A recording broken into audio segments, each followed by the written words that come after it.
નમસ્કાર, news at 7 માં હું અર્પિતા પંડ્યા આપનું સ્વાગત કરું છું. શરૂઆત કરીએ મુખ્ય સમાચારથી.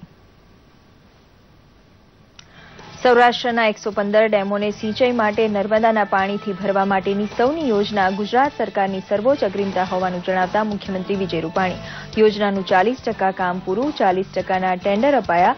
ગોંડલમાં કૃષિ મહોત્સવમાં ઉપસ્થિત રહી આપ્યું માર્ગદર્શન. ચારે બાજુ સમુદ્રી પાણીથી ઘેરાયેલા અમરેલી જિલ્લાના શિયાળ બેટને આઝાદી બાદ આ વર્ષે વીજળી મળતા લોકોના જીવનમાં આવ્યું છે આમૂલ પરિવર્તન. પંખા, ફ્રીજ, ટીવી જેવા આધુનિક સાધનોથી સુવિધામાં વધારો, શિક્ષણમાં ગુણાત્મક સુધાર, ખેતી અને સ્વરોજગારીને કારણે અટક્યું સ્થળાંતર.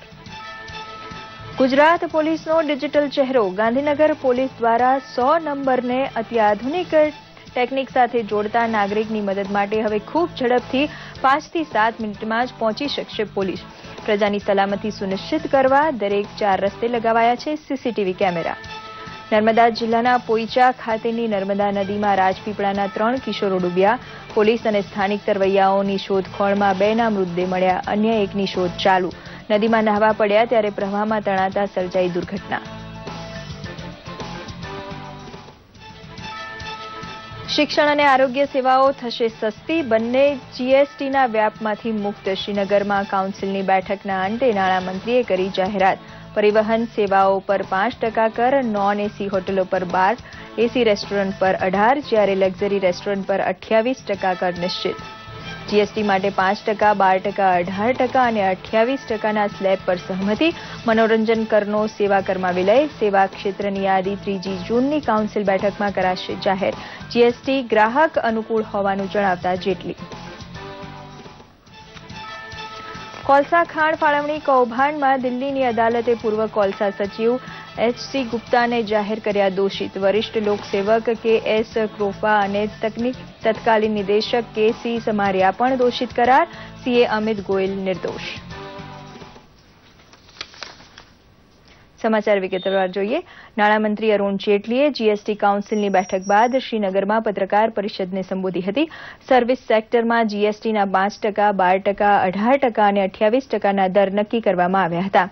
આરોગ્ય સેવાઓ અને શિક્ષણને જીએસટીના દાયરામાંથી મુક્તિ આપવામાં આવી છે. એસી રેસ્ટોરન્ટમાં 18% સર્વિસ ટેક્સ લાગશે, જ્યારે નોન એસી રેસ્ટોરન્ટમાં 12% સર્વિસ ટેક્સ લાગશે. લક્ઝરી હોટલમાં 28% જીએસટી લાગશે. સિનેમાઘરોમાં લાગતા સર્વિસ ટેક્સ અને એન્ટરટેનમેન્ટ ટેક્સને એક કરી દેવાશે. પરિવહન સેવાઓ પર 5% સર્વિસ ટેક્સ લાગુ કરવામાં આવશે. જીએસટી કાઉન્સિલની આગામી બેઠક દિલ્હીમાં 3જી જૂનના રોજ મળશે, ત્યારે સેવા કરની યાદી જાહેર કરાશે. Exempted category, of which one of the principal items will be that healthcare and education as a class will continue to be exempted. All other services have been fitted into 4 different rates. The 4 different rates are 5%, 12%, the standard rate of 18%, and the luxury rate of 28%. 5% mostly comprises of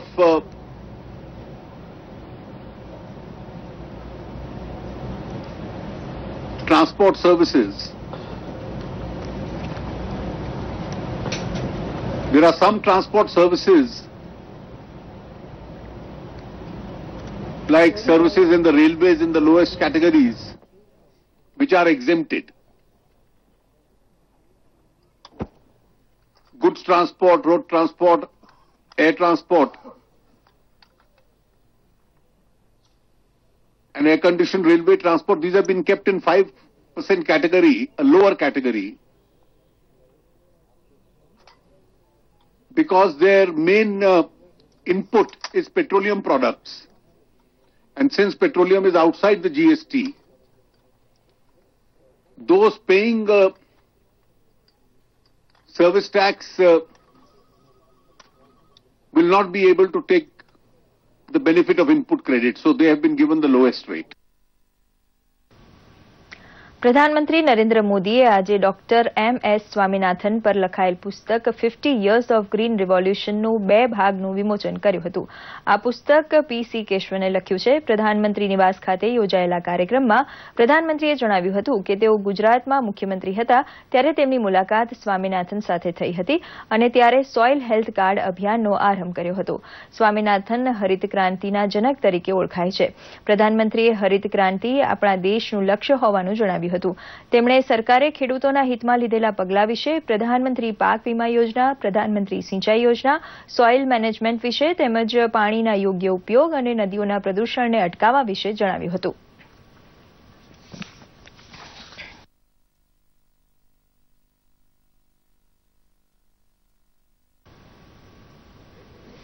एक तो cost कैसे कम हो, उत्पादन कैसे बढ़े और उत्पादन का वैल्यू एडिशन कैसे हो, इन 3 चीजों की ओर. अब जैसे नीम कोटिंग यूरिया,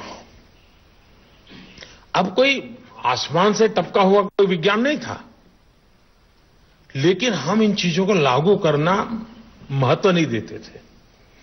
आज नीम कोटिंग यूरिया का परिणाम ये आया है कि यूरिया की चोरी तो खत्म हुई, बेईमानी तो खत्म हुई, लेकिन साथ साथ यूरिया की खपत भी कम हो रही है.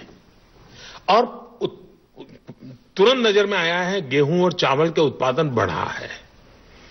कम यूरिया का उपयोग करते हुए भी उत्पादन बढ़ा है. तो ये अपने आप में ऐसी चीजें हम जितनी सरलता से प्रचारित करेंगे उतना उसका लाभ होगा. भारत सरकार का इस दिशा में प्रयास है.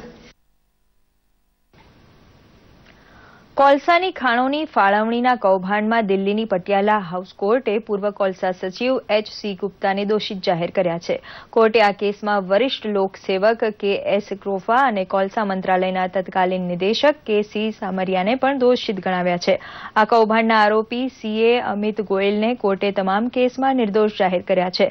આ કેસમાં સીબીઆઈએ આરોપ મૂક્યો હતો કે આરોપીઓએ જમીન અને કંપનીના નેટવર્થ અંગે તજજ્ઞોને તપાસ સમિતિ સામે ખોટી રીતે રજૂ કર્યા હતા. સીબીઆઈએ કહ્યું હતું કે ખાણકામનો કોન્ટ્રાક્ટ મેળવવા આરોપી તપાસ સમિતિ સાથે છેતરપિંડીના ગુનાહિત કાવતરામાં સામેલ હતા. મધ્યપ્રદેશના હોશંગાબાદમાં બંદરભાન ખાતે આજે કેન્દ્રીય પર્યાવરણ મંત્રી અનિલ માધવ દવેના અંતિમ સંસ્કાર કરાયા હતા. દેશના સાચા પર્યાવરણ પ્રેમી અને ઉમદા વ્યક્તિત્વને રાષ્ટ્રીય સન્માન સાથે વિદાય આપતી વખતે નર્મદા નદીના કાંઠે ડોક્ટર હર્ષવર્ધન, ઉમા ભારતી, અનંતકુમાર સહિતના કેન્દ્રીય મંત્રીઓ, મધ્યપ્રદેશના મુખ્યમંત્રી શિવરાજસિંહ ચૌહાણ અને પ્રજાજનો મોટી સંખ્યામાં હાજર રહ્યા હતા. ઉલ્લેખનીય છે કે અનિલ માધવ દવેના અવસાનથી દેશભરમાં શોકનું મોજું ફરી વળ્યું છે. ગઈકાલે અચાનક હૃદયરોગનો હુમલો આવતા તેમનું અવસાન થયું હતું. ગઈકાલે દવેના અવસાન બાદ પ્રધાનમંત્રી નરેન્દ્ર મોદીએ કહ્યું હતું કે દવેની ચીર વિદાયથી તેમને અંગત નુકસાન થયું છે. બીજી બાજુ તમામ રાજકીય પક્ષોના નેતાઓએ પણ કેન્દ્રીય મંત્રીના નિધન અંગે ઊંડા દુઃખની લાગણી વ્યક્ત કરી હતી.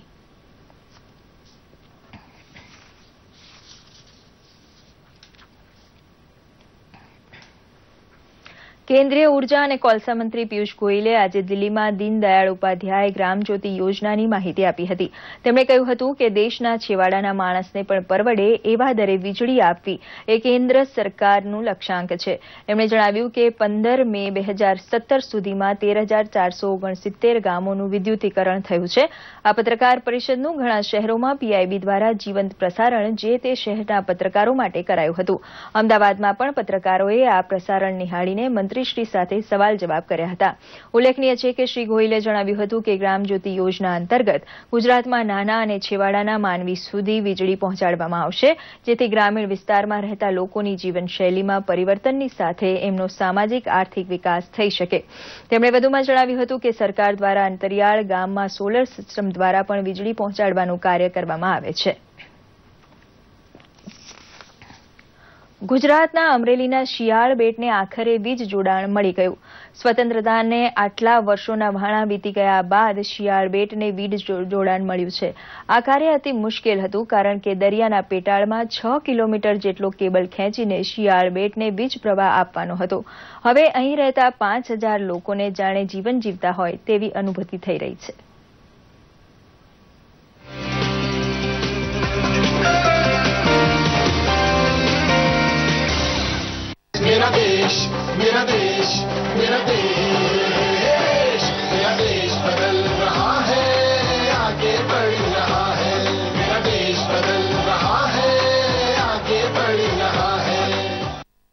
શિયાળ બેટ છે. ચારે તરફ દરિયાનું પાણી અને વચ્ચોવચ્ચ શિયાળ બેટ. નજીકમાં ચાંચ બંદર. જો અહીં વીજળી લાવવી હોય તો એકમાત્ર ઉપાય ચાંચ બંદરથી શિયાળ બેટ સુધી કેબલ ખેંચવો પડે.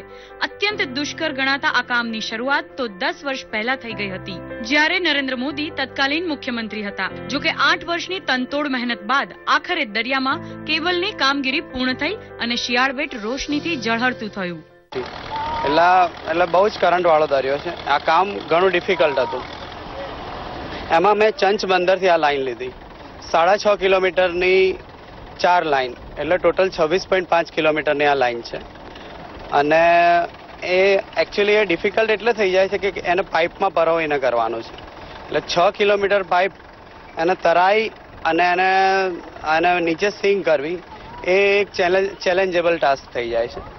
અને એ અમે ચંચથી આ લાઈન લીધી છે અને 11 kVની લાઈન છે, પાવર કેબલ છે. હવે ગ્રામવાસીઓના જીવનમાં ગુણાત્મક સુધાર આવ્યો. ઉનાળામાં વિદ્યાર્થીઓ વધુ સમય શાળામાં વિતાવી શકે છે. શાળામાં વિદ્યાર્થીઓનું પ્રમાણ પણ વધ્યું છે અને તેઓ વીજળીથી મળતી સુવિધાઓને માણી રહ્યા છે. આની પહેલા અમે એક જ રૂમના વર્ગમાં 9-10 ધોરણને સેટ કરતા હતા, પણ હવે અલગ અલગ લાઇબ્રેરી, લેબોરેટરી, કોમ્પ્યુટર રૂમ, અલગ અલગ 9માના 10માના રૂમો ખૂબ જ અને ટેકનોલોજી યુક્ત લાઇટથી અમે શિક્ષણ, કોમ્પ્યુટર છે, બાયસેકના પ્રસારણથી અમે તજજ્ઞોના જે કંઈ પીડીઆરો હોય એ પણ સ્ટુડન્ટને બતાવી શકશું. સ્કૂલમાં કોમ્પ્યુટર, પંખા, ટ્યુબલાઇટ છે, વોટર મશીન ને એવું બધું આવવાથી અમને ઘણી સુવિધા મળી પ્રેક્ટિકલમાં. કારણ કે અમારા ગામમાં લાઇટ નહોતી તા શકતા, અમે રાતના વાંચી ન શકતા. અત્યારે અમે રાતે વાંચી શકીએ છીએ. અમારા ગામમાં અત્યારે લાઇટ આવી છે એટલે અત્યારે અમે ટીવી જોઈ શકીએ છીએ, પછી નેટનો ઉપયોગ કરી શકીએ છીએ. સ્કૂલમાં અત્યારે પંખા, લાઇટ બધું ચાલુ છે. પહેલા નહોતું, લાઇટ 2 વર્ષ પહેલા નહોતી ત્યારે કાંઈ વસ્તુ સુવિધા હતી નહીં. અત્યારે બધી સુવિધા થઈ ગઈ છે. ગ્રામજનો પણ ખુશ છે, કારણ કે હવે લોકો ટીવી જોઈને મનોરંજન માણી શકે છે. ફ્રીજ, મિક્સર જેવા આધુનિક સાધનો શિયાળ બેટના રહેવાસીઓનું જીવન સરળ બનાવી રહ્યા છે. ગરીબ લોકો પણ દિવસભરના કામ બાદ પંખા નીચે આરામ કરી શકે છે. અમારા ગામમાં લાઇટ આવી એટલે અમે થોડીક સુવિધા મસ્ત મળી છે. અને એવું કે પેલા છે ને લાઇટ નહોતી ને તો બેટરી લઈને પણ નીકળતા ઘરેથી બહાર. અને ગામમાં ફ્રીજો આવી ગઈ છે, આઈસ્ક્રીમ પણ મળે છે ઠંડા.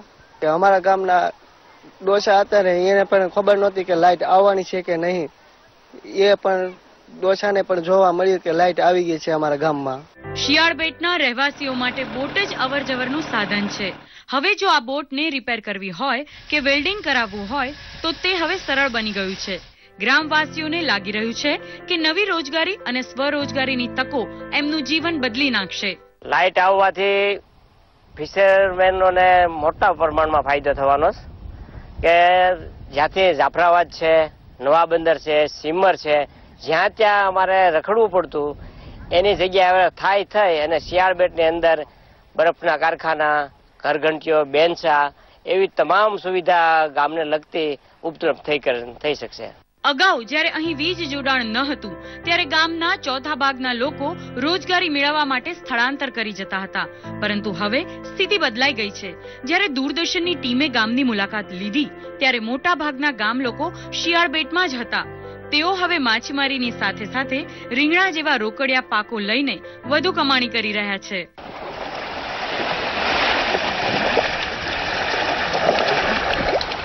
गुजरात का जब हर इलाका बिजली से चमकता और दमकता था, टापू पर स्थित सियालपेट गांव अंधेरे में डूब जाता था. कारण आजादी के बाद दशकों तक इस गांव में लाइट नहीं पहुंची, लेकिन मोदी जी ने इस गांव के लोगों से एक वायदा किया था कि चाहे कितनी भी परेशानियां आए, इस गांव तक लाइट वो पहुंचा कर छोड़ेंगे. समुद्र के अंदर 6.5 किलोमीटर तक केबल बिछाकर इस गांव तक लाइट पहुंचाने में परेशानियां भी बहुत आई, लेकिन दृढ़ इच्छा शक्ति के सामने उन परेशानियों ने घुटने टेक दिए. कैमरामैन प्रेम परिहार के साथ वीरज सिंह, डीडी न्यूज, सियालपेट, अमरेली.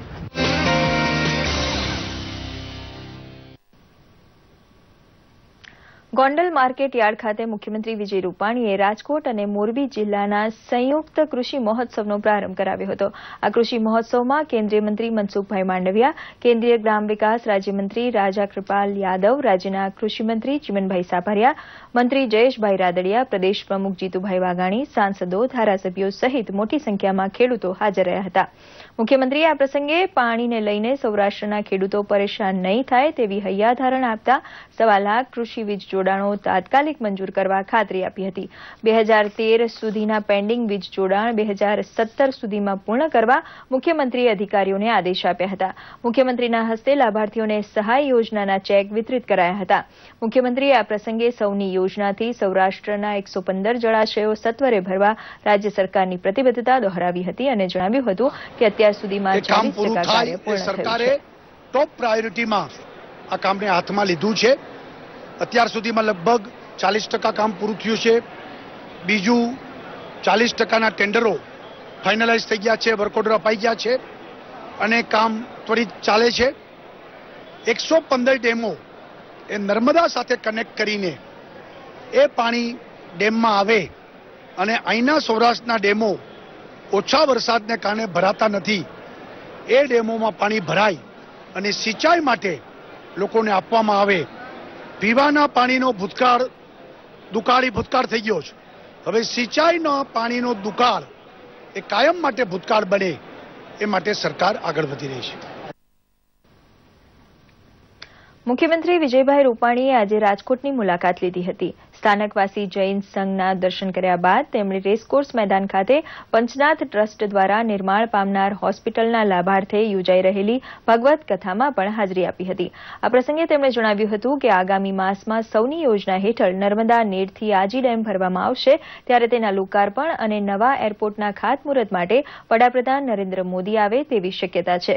મુખ્યમંત્રીએ આ પ્રસંગે કચ્છના કંડલા ખાતે વડાપ્રધાનના કાર્યક્રમની માહિતી પણ આપી હતી. એક ભવ્ય હોસ્પિટલ બનાવવાનું સ્વપ્ન 15 કરોડના ખર્ચે અને એ નિમિત્તે આ સપ્તાહ કરી છે. શુભ હેતુ છે.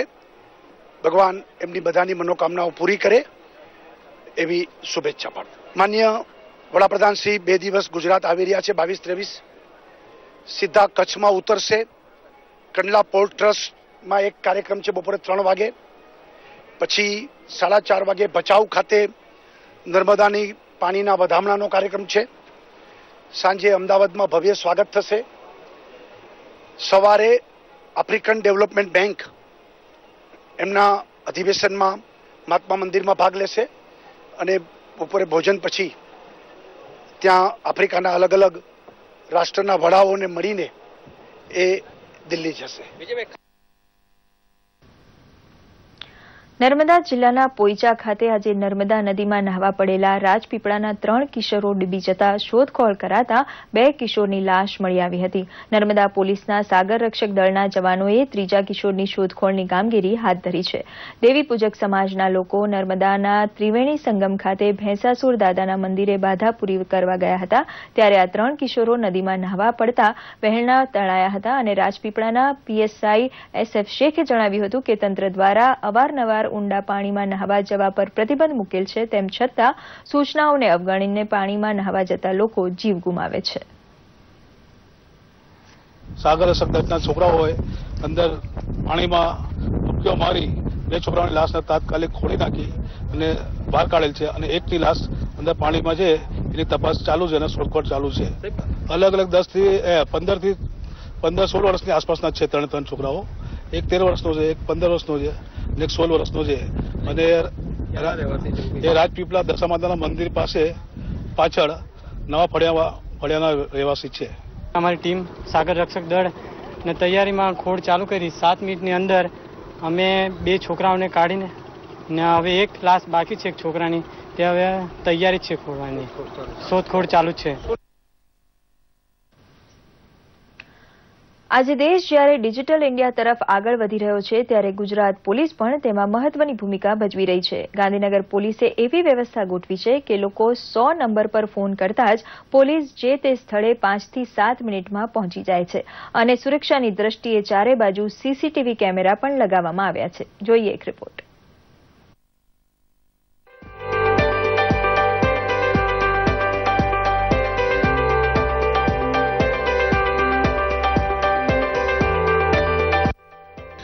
ગુજરાત દેશના વિકસિત રાજ્યોમાં સૌથી આગળ છે. સાથે જ સુરક્ષાની બાબતે પણ ગુજરાતનું નામ છે. ગાંધીનગરની વાત કરીએ તો ત્યાંની પોલીસે એવી વ્યવસ્થા કરી છે કે 100 નંબર પર ફોન કરતા પહેલા જ્યારે પોલીસ 25 થી 30 મિનિટે પહોંચતી હતી, જે હવે ફક્ત 5 થી 7 મિનિટમાં પહોંચી જાય છે. આધુનિક ટેકનોલોજીનો ભરપૂર ઉપયોગ કરી ગાंधीनगर पुलिसे आ व्यवस्था ऊभी करी है. ये जो पहले जितनी भी मैनुअल प्रोसेस होती थी उसमें कमी करके और नए सॉफ्टवेयर, पीसीआर वैन्स में GPS based system, geo fencing और जो सूचनाएं दी जाती हैं पुलिस व्हीकल्स को, वो और जो कॉल आता है उसका भी जो है कि नहीं ट्रैकिंग सिस्टम जो है कि नहीं उसका सिस्टम डेवलप किया गया है. इसकी वजह से ये घटकर टाइम कम हो गया और एक रेस्पॉन्सिबिलिटी भी पुलिस के जो कर्मचारी इस काम में लगे हुए हैं उन पर बढ़ी है. उसकी वजह से ये काफी अच्छा रिस्पॉन्स मिला है. गुजरात पुलिसे 100 नंबर ने डिजिटल કર્યા બાદ 300 થી 400 ફોન કોલ આવે છે. આ અગાઉ દરરોજ 50 કોલ આવતા હતા. તો અપરાધીને પકડવામાં સરળતા પડે તે માટે ગાંધીનગરના બધા જ 4 રસ્તાઓને સીસીટીવીથી સજ્જ કરાયા છે, જેના પર ગાંધીનગર પોલીસ અધિક્ષક કાર્યાલયમાં બાજ નજર રાખવામાં આવે છે. જીપીઆર સિસ્ટમને 100 ડાયલ થયા પહેલા પબ્લિકના જે કોલ આવતા હતા તેમાં ઘણી મુશ્કેલી પડતી હતી, પરંતુ હા જીપીઆર સિસ્ટમના કારણે 100 ડાયલ જે અત્યારે સિસ્ટમ કામ કરી રહી છે એમાં ઘણો સુધારો થયો છે. ગુનેગારોને પણ ભય થઈ ગયો છે હવે કે પોલીસ જલ્દી પહેલા મોડી આવતી હતી એવો ટાઈમિંગ હવે નહીં રહે અને હવે જલ્દી આવશે એવા ભયના કારણે હવે ક્રાઇમમાં શોધાવામાં તરફતા મળી ગઈ છે, સફળતા મળી ગઈ છે. ગુજરાત પોલીસે સમયની સાથે સાથે કામ કરવાની ટેકનિક પણ બદલી છે, જેના પગલે પોલીસના પ્રતિ જે ધારણા લોકોમાં છે તેમાં પણ બદલાવ આવ્યો છે. दूरदर्शन समाचार માટે ગાંધીનગરથી જયસુખ સિયાણી સાથે અંકિત સિંહનો રિપોર્ટ. આઈસીસીની રેન્કિંગમાં ભારતને ટોચનો ક્રમ જાળવી રાખવામાં સફળતા મળી છે. આઈસીસીના ટેસ્ટ રેન્કિંગમાં 1 પોઈન્ટના વધારા સાથે ભારતના પોઈન્ટ 123 થયા છે. ભારતથી 6 પોઈન્ટ પાછળ દક્ષિણ આફ્રિકા બીજા ક્રમે છે. ભારતે ગત વર્ષે West Indies, New Zealand, England, Bangladesh અને ઓસ્ટ્રેલિયા સામેની ટેસ્ટ શ્રેણીમાં ભવ્ય વિજય મેળવ્યો હતો. ઘર આંગણે રમાયેલા તે ટેસ્ટ મુકાબલામાં ભારત 10મા વિજયી થયું હતું. આ યાદીમાં ઓસ્ટ્રેલિયા 3જા, ઇંગ્લેન્ડ 4થા, ન્યૂઝીલેન્ડ 5મા, પાકિસ્તાન 6થા, શ્રીલંકા 7મા, વેસ્ટ ઇન્ડિઝ 8મા અને બાંગ્લાદેશ 9મા ક્રમે છે. અને દર્શક મિત્રો, હવે જોઈએ સોશિયલ મીડિયામાં ટ્રેન્ડ થયેલા કેટલાક સમાચારોનો અમારો ખાસ report social connect.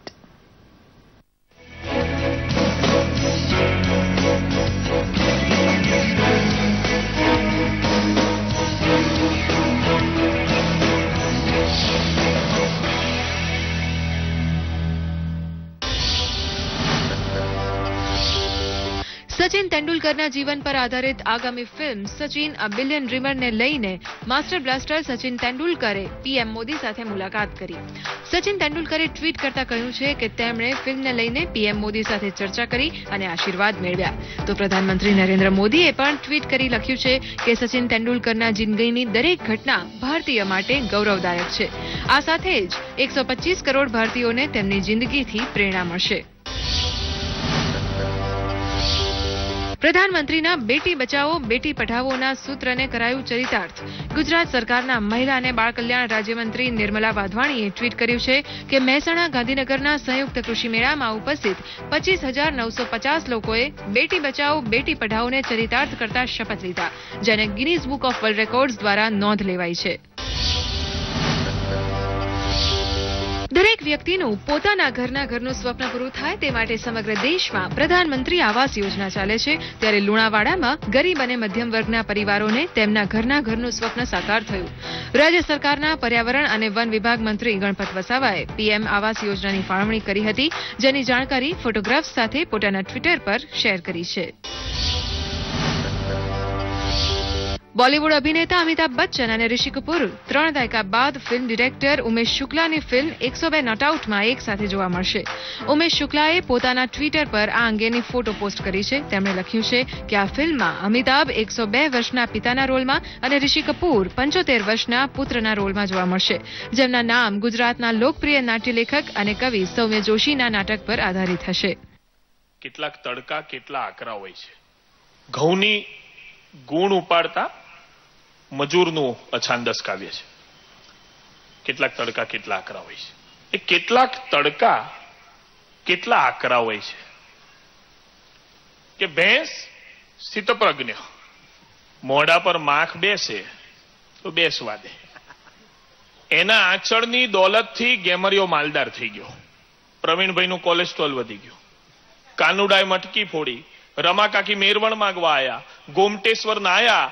Kurian king થઈ ગયા ચરોતરના. અશ્વત્થામાએ હઠ પકડી, પણ ભેંસ સ્થિતપ્રજ્ઞ. સોશિયલ મીડિયા ડેસ્કથી અંકિત ચૌહાણનો રિપોર્ટ, દૂરદર્શન સમાચાર, અમદાવાદ.